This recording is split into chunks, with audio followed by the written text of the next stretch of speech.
अहिले भोजपुरी खुकुरी बनाउने कारखानामा प्रवेश गरेँ। भोजपुरको खुकुरी बनाउने, सिरुपाको खुकुरी बनाउने दाजुले यहाँ खुकुरी बनाउनको लागि यहाँ आरनको काम गरिरहनु भएको छ।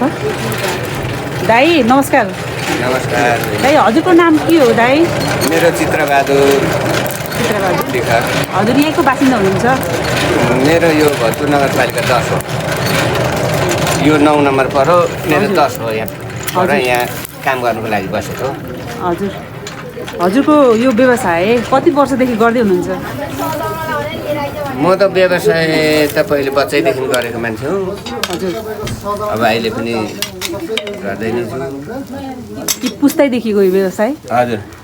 के छ यो खुकुरी बनाउने काम? कतिको सजिलो गाह्रो के छ? काम त गाह्रो नि अब काम त धेरै गाह्रो नि। अब हाम्रो घर नान्ने मान्छे पाइँदैन, गोल काटिदिने मान्छे पाइँदैन। हजुर। अब खेताला किन्नुपर्छ, मान्छे पाइँदैन अहिले। हजुर, यसको डिमान्ड चाहिँ के छ नि? माग के छ? डिमान्ड त हाम्रोमा आइरहन्छ, टुट्दैन डिमान्ड त। डिमान्ड टुट्दैन। राम्रो व्यवसायको रूपमा तपाईँले यसलाई लिनुहुन्छ? हजुर।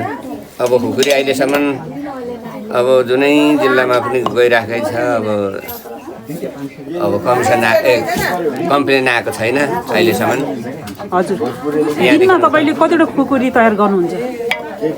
म त एउटा मात्रै सक्छु। दिनमा एउटा मात्रै सक्नुहुन्छ? हजुर, एउटा सक्छु, राम्रै बनाउँछु। अब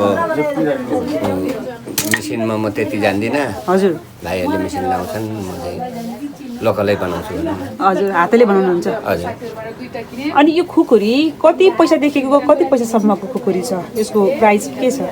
1000-1500 लिएर अब हुन्छ नि 10,000सम्मकै हुन्छ, ठुलो बनायो भने। हजुर, यो 1000को खुकुरी यहाँसँग छ त अहिले? छैन। किन छैन खुकुरी? यो खुकुरी अब दाप लाएर 2500 बेच्छौँ हामी। यो खुकुरीको मूल्य 2500? हजुर। किन खुकुरी यो बनाउने बित्तिकै सेल हुने, बिक्री हुने भएर हो हजुरसँग स्टक नभएको? हजुर, त्यही हो। भनेपछि खुकुरी बनाएपछि बस्न पाइँदैन? रहँदैन, लगिहाल्छ, बिक्री भइहाल्छ। के छ यसको बजारीकरण राम्रो छ?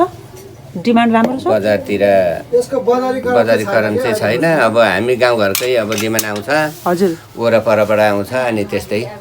हजुर, यसले यो व्यवसायबाट हजुर के सन्तुष्ट हुनुहुन्छ? अब खोइ अरू पेसा के गर्नु र, अब यसबाटै अब यसो पेट पाला छ, घर परिवारको खर्च चलेको छ। हजुर।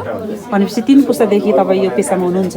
हजुर। यो पेसाबाट तपाईँले अरू पेसा गर्नु भएको छ कि छैन? छैन। मेरो म केही गर्दिनँ।